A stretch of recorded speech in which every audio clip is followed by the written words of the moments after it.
Welcome to another exciting episode of the NIDS View, a weekly show of the National Institute for Deterrence Studies, where we are advancing peace, promoting stability, and helping you to think deterrence. Each week we will discuss and analyze a recent topic and provide insight to how it affects our national deterrence. The view of the hosts and guests are their own. We hope you enjoy the show. Welcome back to another great episode of the NIDS View, a podcast of the National Institute for Deterrence Studies. Of course, I am your host, Adam Lowther, along with Curtis McGiffin and Jim Petrosky, who are our panel of experts and, discussants in this round table that is the NIDS View. Now, today we've got an interesting article that just came out. Of course, he's a mentor to myself and to Curtis, and it's an article by none other than Keith Payne, who is, it's funny, as I talk to a lot of academics, that these traditional academics are not familiar with Keith Payne's work. And so I'm like, what? How have you never read Keith? He's the best thinker on nuclear issues out there. But you and I both have read his work, and many practitioners are familiar with him because he's had a great career. But he wrote an article at the National Institute for Public Policy in their information series called Deterrence and Arms Control, Ending the Deceptive, quote, Holiday from History. And it's a prescient article. It's something that we have discussed repeatedly on the NIDS View and in our other articles. But Keith nicely sort of sums it up. So, really what he's saying is we've had this holiday from history that is now coming, Cold War ends. We, get rid of 95% of our nuclear arms. We stop building. We don't modernize. We allow the arsenal to age into a point where it's well beyond its service life. We're struggling to maintain it as is. And now we're struggling to modernize and just build new versions of the same types of systems we already have. And we did it all because there was this almost uniform agreement across both Republican and Democrat administrations that the U.S. was going to get along with Russia. China was going to, if we just hug the panda enough, the panda was going to become a Democrat and adopt free market economies, and everything was going to be great. And, North Korea was going to see the error of its ways, and the Kim family were going to, decide that they want to be part of a democratic Korea. And, all these great things were happening if we just wanted it bad enough. And we were optimistic, and we showed the world we meant no harm. And we, drove to disarmament if we just did those things. And we were idealistic enough, we could build this new world order that George H.W. Bush talked about. And then, of course, here we are, and it was all wrong. It was just dead wrong. And now the Russians and the Chinese have rearmed, and we're observing the arms race that they're already running. That's sort of, and then, of course, Keith points, makes a good number of very discrete points about how we got things wrong. So, this is a great point of discussion. Now, Curtis, you read the article. Were there any more sort of scene settings that you thought are important? I read the article too, just pointing that out. It made it sound like I didn't do anything. Okay. Go ahead, Curtis. Yeah, it's interesting you assume I read the article. No, let me say, I read through this, and it really felt to me like Keith Payne, Dr. Keith Payne, was really trying to determine some sort of accountability for all of this malfeasance in our history, if you will, when it comes to nuclear deterrence. Let me just quote a little short part here, which I think is a good summary of your intro, Adam, and that was, I'm quoting here from his piece, Washington's aging, idealistic approach to enemies. Deterrence and arms control has had consequences entirely contrary to the optimistic promises made by its advocates in and out of government. Following the Cold War, President George H.W. Bush, this would be Bush 41, told us we were entering a new world order in which the rule of law would prevail in international relations and small powers would no longer fear larger powers. We can look back, unquote. We can look back at the 30 plus years since the end of the Cold War. And I mean, that history is replete with small powers being oppressed, invaded, and otherwise harassed by larger powers through all the instruments of power, not just military, economically for sure. It's been the go-to weapon for the West and specifically the United States for a large portion of that.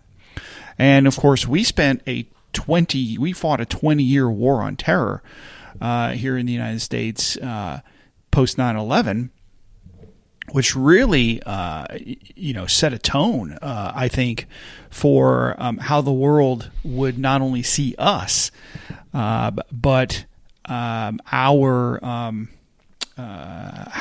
we would look to use the rules-based international order.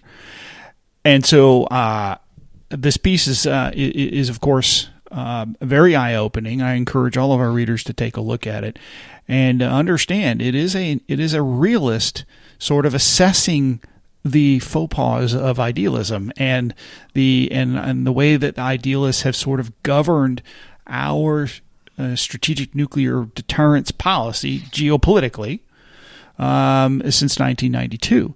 And the report card is out, I suppose, and Dr. Payne doesn't give him a very good grade.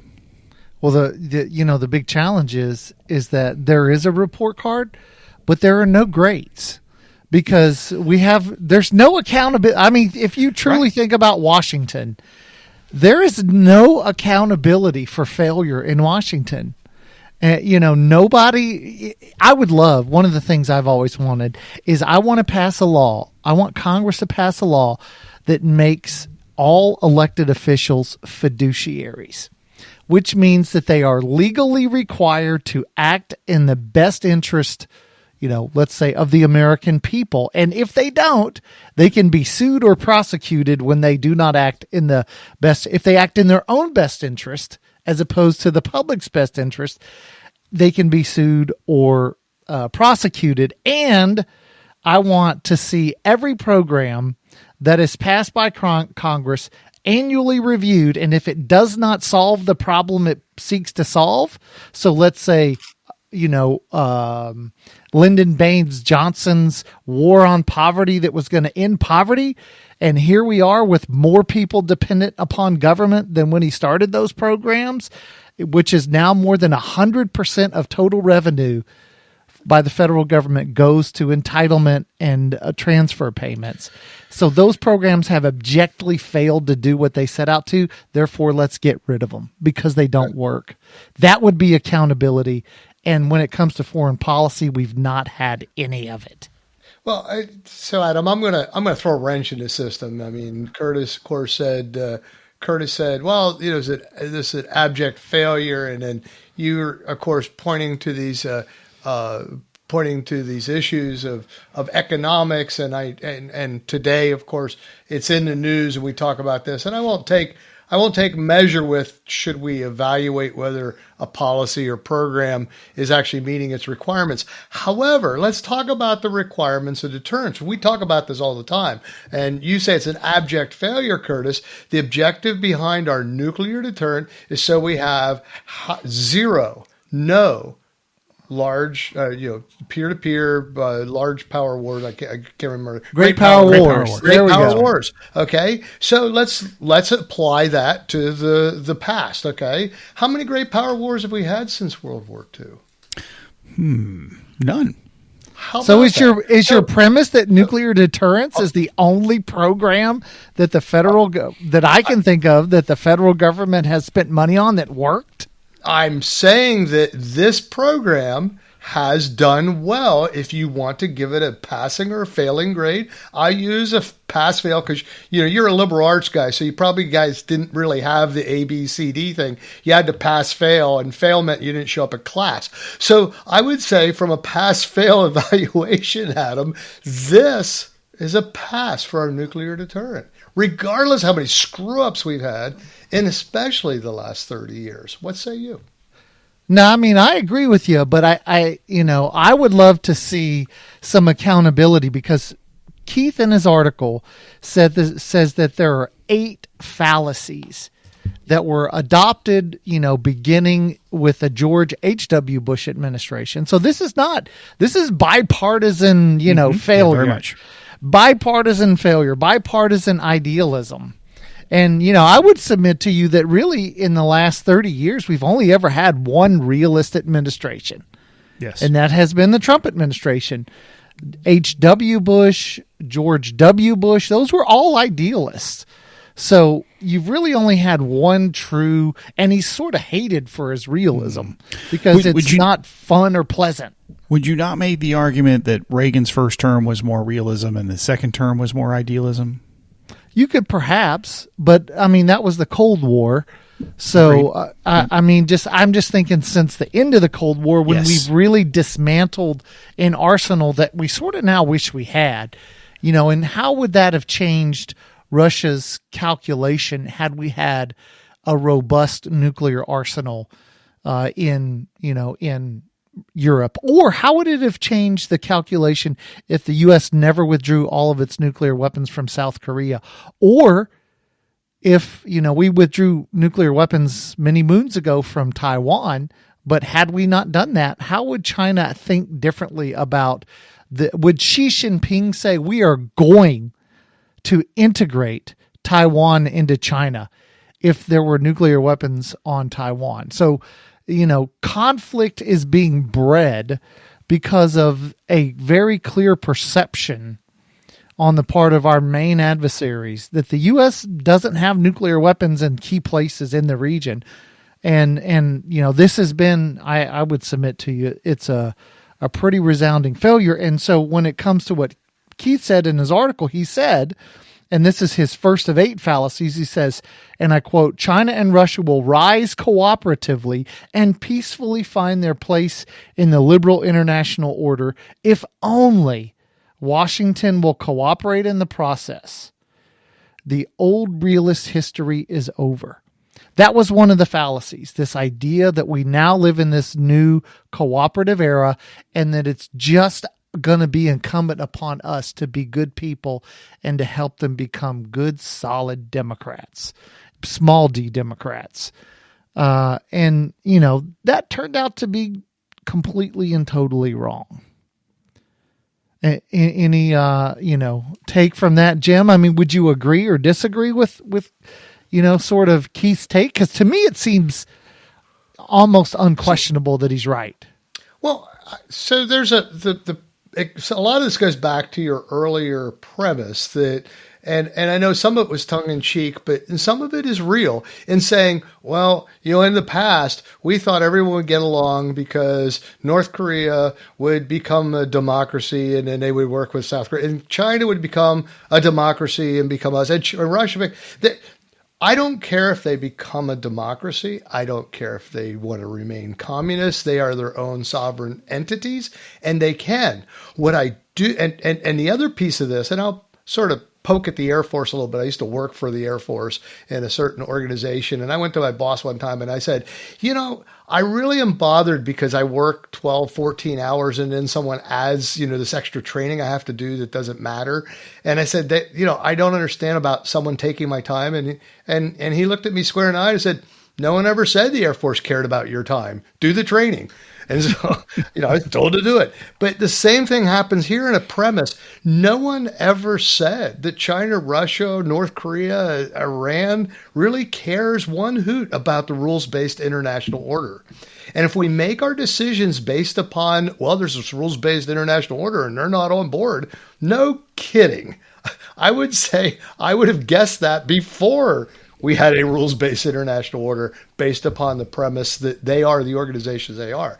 That doesn't mean we can't get along. You like chocolate ice cream, I like vanilla ice cream. As long as you're not throwing your ice cream at me, I don't give a hoot. But that's okay. but that's you the see what I'm point, saying? though. The point, Right. though, is that the idealists thought I that know. there would be this transition in Russia and China and North Korea, and that the sort of the benefits of liberal economies in sort of the wealth creation that we absolutely know they create would bring about this transition to democracy and sort of personal liberty. That was a fundamental failure.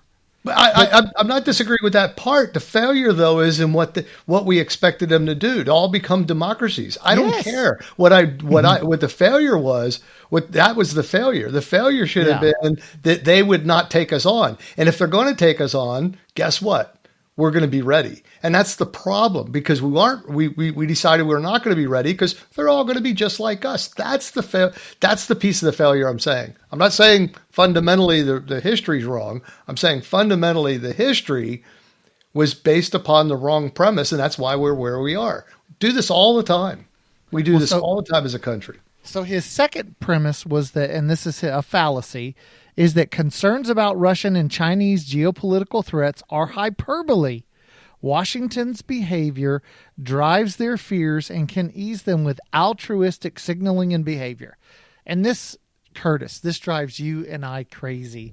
That if we just demonstrate to the Russians and the Chinese that we mean no harm, and if we lead the way by sort of, instead of the axiom, weakness is provocative, which, weakness demonstrates that you mean no harm, was sort of the view, and it didn't work. It didn't work. Well, I think this goes hand in hand with the first fallacy that Keith writes here, and that is that, China was brought into the World Trade Organization as an attempt to liberalize its the government in hopes that democracy would spread and they would become more liberalized, and that has actually not occurred. We can look at history now and see that since they joined the World Trade Organization a week after 9/11 in 2001, their economy has exploded in tenfolds larger than ours have grown at the same time. And they've increased their belligerence, their military, their economic coercion, and their geopolitical influence around the world as a purpose. So they basically used liberal economic gestures as a weapon against us. And so essentially we have funded the building of these kinds of capabilities, and this also goes to the point, Adam, that the idealists believe that everything other countries do is a reaction to us, and it gives no credit to the idea that they are their own sovereign entities making their own decisions. They may be influenced by what we do, but they are not they're not completely reactionary in that sense, and we're living that world now. It's simple mirror imaging where people look at Russia and China and Iran and North Korea, and they say, well, I want to be wealthier and have a bigger house and a nicer car, and I don't want to go out and fight wars, so they obviously must want the same things as I do. That's right. And it abjectly ignores and rejects the individual cultures, histories, religious and moral values that make up other great societies. I mean, Russia's a long, enduring great society. China has a long, enduring great society. Korea, has a long, enduring great society, and they don't have the same sets of values and wants and aspirations that we do. And that's okay. But we have to accept that and stop mirror imaging. Yeah, so I agree. And since I picked on the Air Force earlier, I was one of the Army guys, the mighty 44, that went to the Air Command and Staff College down in Montgomery, Alabama. And I was surprised we started doing strategic thinking. And along these lines, Adam, I thought it was interesting, a posit that was made by one of the faculty down there. And it was this: it's not that you do not understand how the enemy perceives you. And it's not how that your enemy doesn't perceive you well, but it's you don't perceive how the enemy perceives you. Okay. And it's exactly that. It's that we imprint on our adversaries our ideas of morals. And going back to it, I have this issue in it. People say, well, there's this rules-based international order. They don't give a hoot. So why are we using that as the bludgeon to make them work? Let's find what makes them function and respond, and let's use it. And I know what does that. We've talked about it in many of our podcasts. Yeah, both, in China, in Russia, these are, honor shame cultures. And in honor shame cultures, it's pretty straightforward how you motivate people and how you will ensure that they, fight you to the death. This isn't rocket science, but we don't have an honor shame culture. And so because we don't have that honor shame culture, we don't understand or care why others do and why they're motivated differently. Now, let me move on to the third point. And Keith says, the United States can safely retreat from a two-war standard because the history of the great power war is over.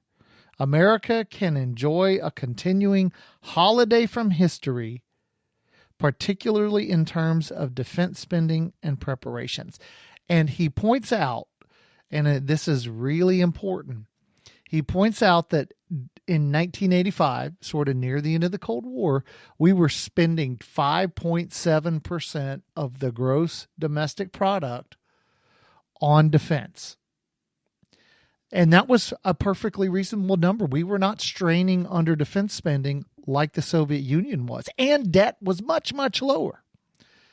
Today, we are spending 2.7% of GDP on defense. 2.7%. That's half, right?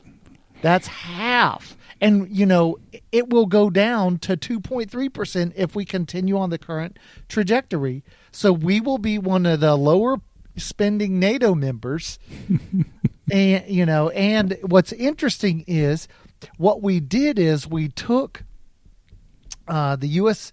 federal spending and we essentially exploded entitlement and transfer spending.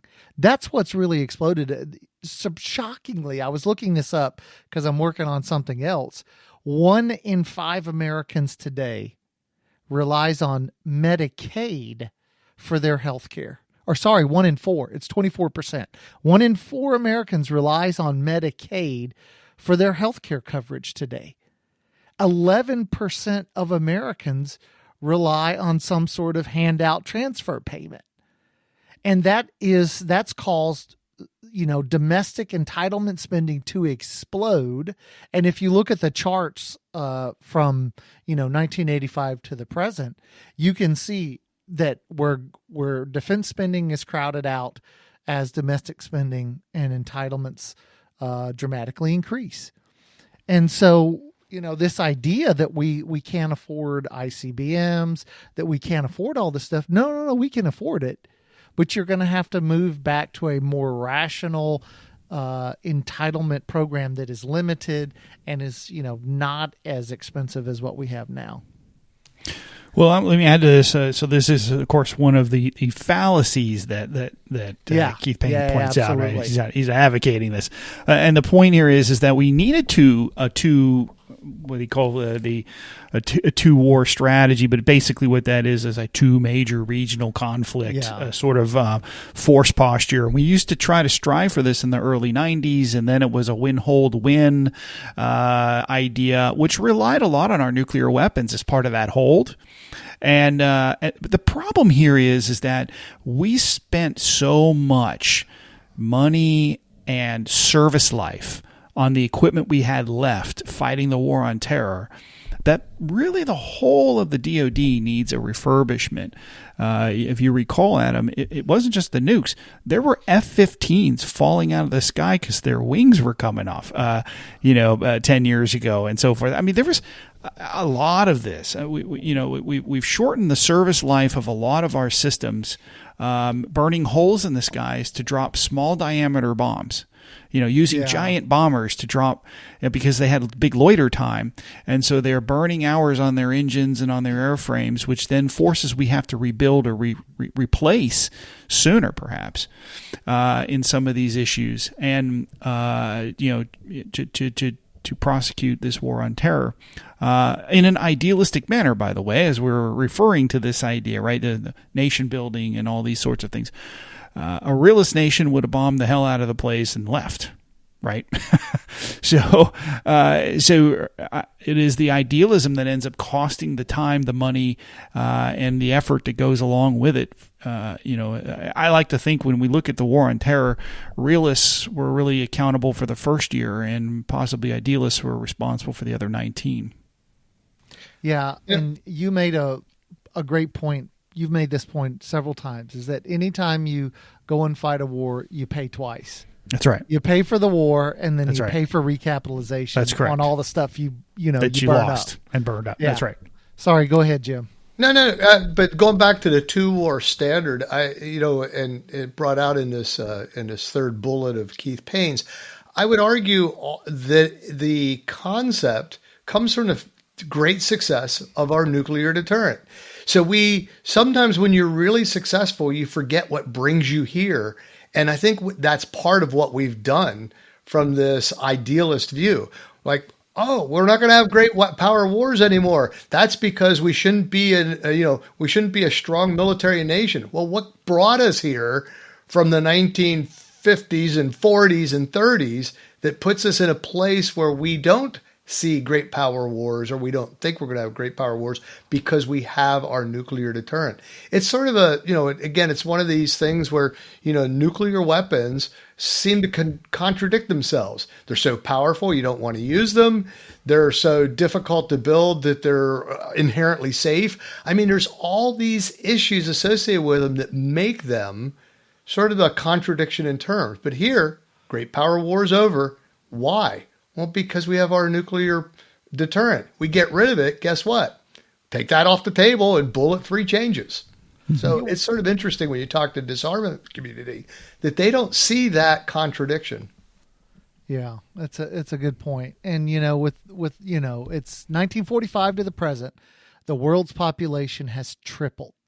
The world's population has tripled only because we have reduced and eliminated great power war, which has, we've seen more people leave poverty since 1945 than in all of human history combined. This has been the greatest period of the growth of prosperity in human history. Technology, and why?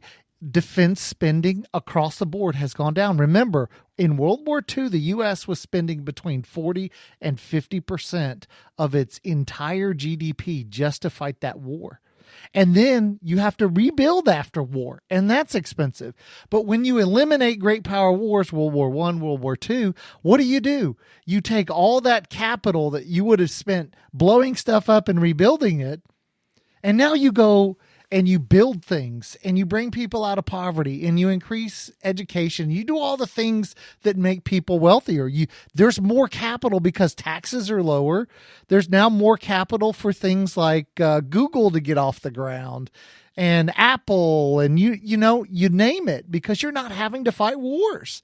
So therefore, there's capital in the private sector that can then go do these things that make prosperity increase, and technology grows, and it's really quite something. Okay. Yeah. So you also missed the other. You also missed the other. We're not going to get through population. Your population comment, Adam, is, and there's time to go out and make babies. I just wanted to. Yeah. Well, so here's what we're going to do. So we're at the 29-minute mark, and we're a 30-minute show.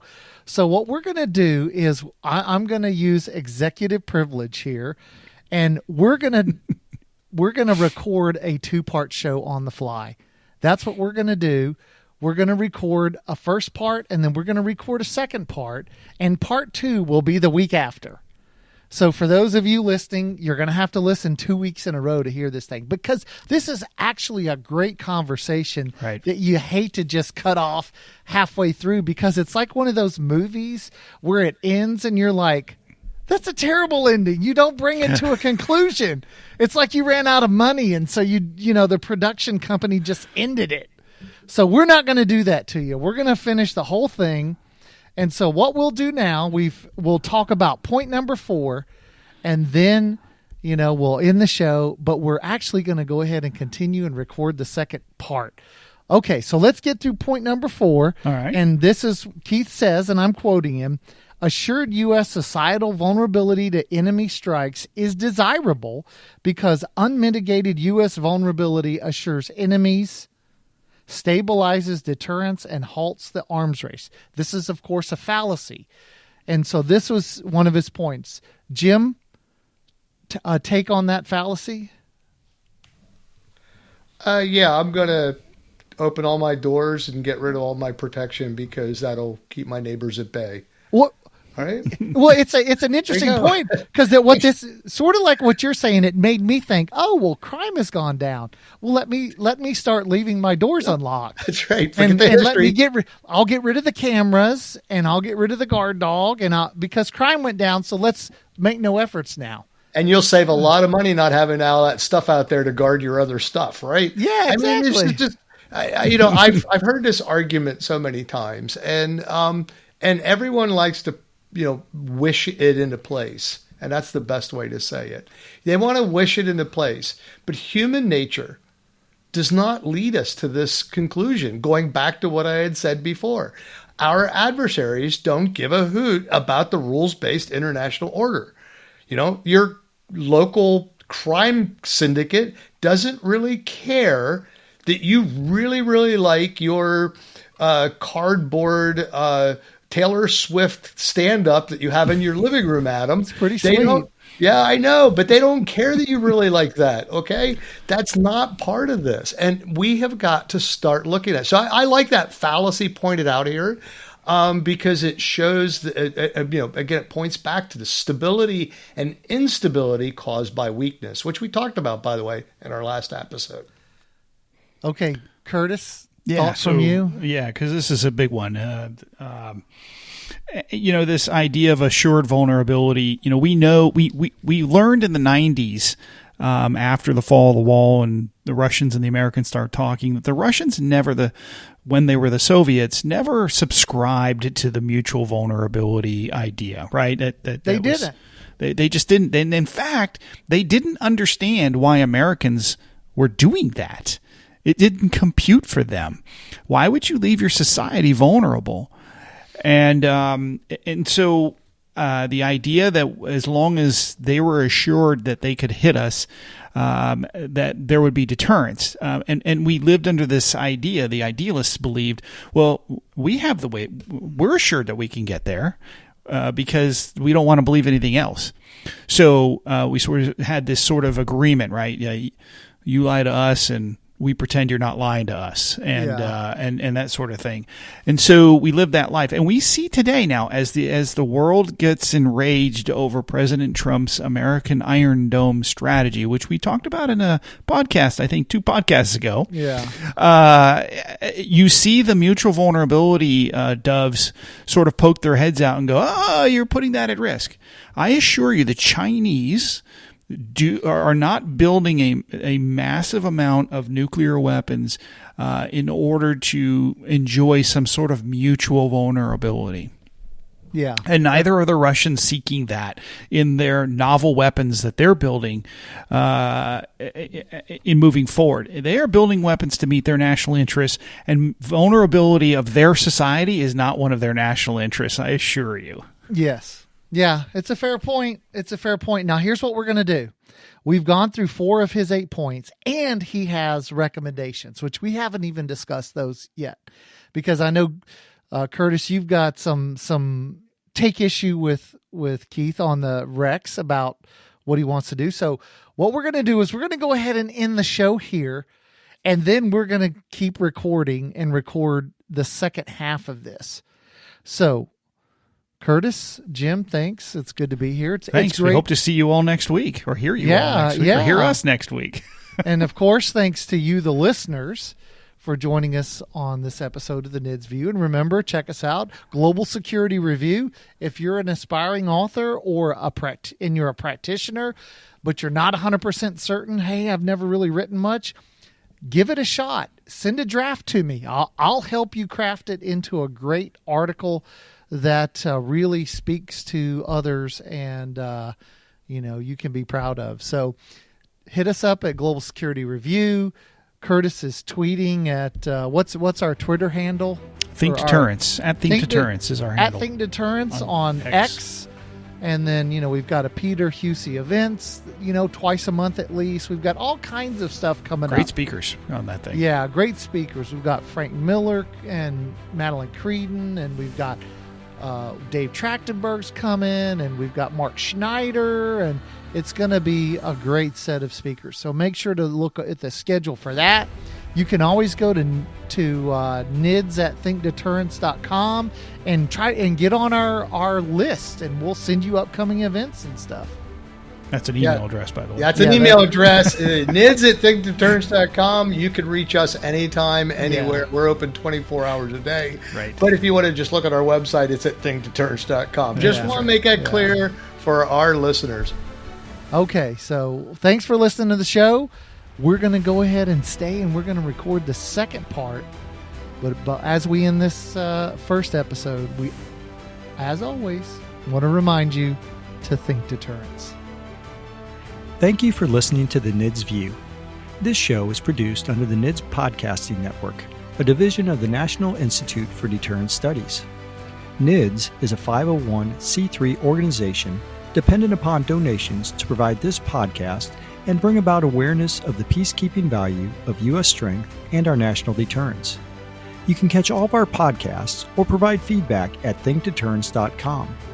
I would like to thank our producer, Kimberly Charrington, our sponsors, and all the fantastic members of the National Institute for Deterrence Studies for making this podcast possible.